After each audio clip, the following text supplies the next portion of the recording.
قدم اور تھا، جب یہ پیسہ سپریم کورٹ کے اکاؤنٹ میں آیا تو یہ کوئی بحریہ ٹاؤن یا ملک ریاض کی جیب میں نہیں گیا، یہ سپریم کورٹ کی دسترس میں آیا نا۔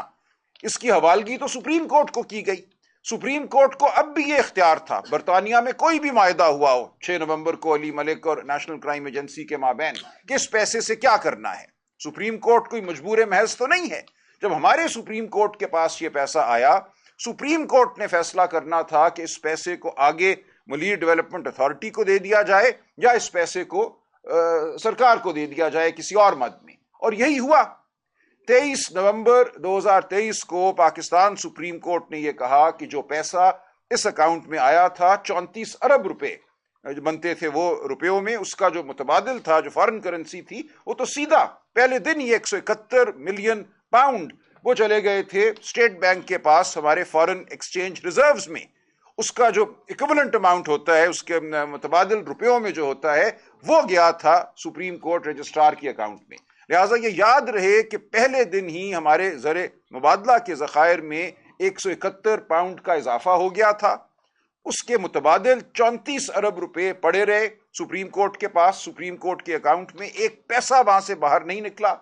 اس کے بعد ڈیویلیویشن ہوئی، مارک اپ آپ جانتے ہیں 18-20% بھی رہا، وہ رقم بڑھتی رہی وہاں پڑی بھی، کچھ رقم اس 34 ارب سے پہلے بھی بحریہ ٹاؤن نے جمع کرائی تھی۔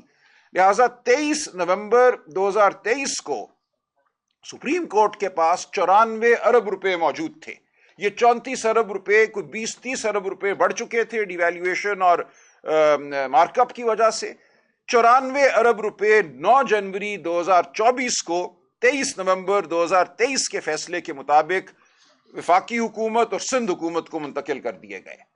ایک پیسہ بھی کہیں اور نہیں گیا۔ لہٰذا کون یہ کہتا ہے کہ ریاست پاکستان کو نقصان ہوا یا عمران خان یا کابینہ نے نقصان پہنچایا؟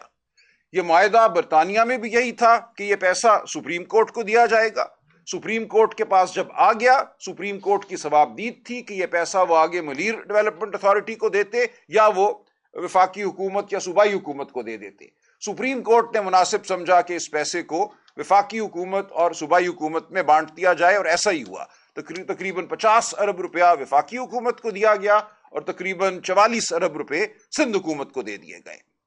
تو اب کون یہ کہتا ہے کہ ریاست پاکستان کو یا ریاست پاکستان کی کسی اکائی کو یا کسی ایجنسی کو ایک پیسے کا بھی نقصان ہوا ہے، یا یہ کہ اس پیسے کو عمران خان نے یا بشرا بی بی نے کسی طریقے سے موڑ دیا، اس نے یہاں جانا تھا، اس خزانے میں جانا تھا، اس کو کسی اور اکاؤنٹ میں موڑ دیا؟ بالکل یہ ایک لغو داستان ہے جو جتنے دن آگے بڑھیں گے آپ اس ججمنٹ کو ضرور پڑھیے۔ دونوں جو ہماری پاکستانی ججمنٹس ہیں، سپریم کورٹ کی 23 نومبر 2023 کی اور یہ رانا ناصر جاوید کی ججمنٹ، ان کو غور سے پڑھیے۔ اور آج جو میں نے England and Wales High Court کی ججمنٹ اپنے ایکس اکاؤنٹ پہ لگائی ہے، اس کو بھی ڈاؤن لوڈ کر کے آپ پڑھیے، پیرا 45 اور 84، اور آپ دیکھیں گے کہ حقیقت کیا ہے۔ حقیقت کھل کر سامنے آ چکی ہے۔ تمام جھوٹ جو تھا وہ اب چھٹتا چلا جائے گا، روز چھٹے گا۔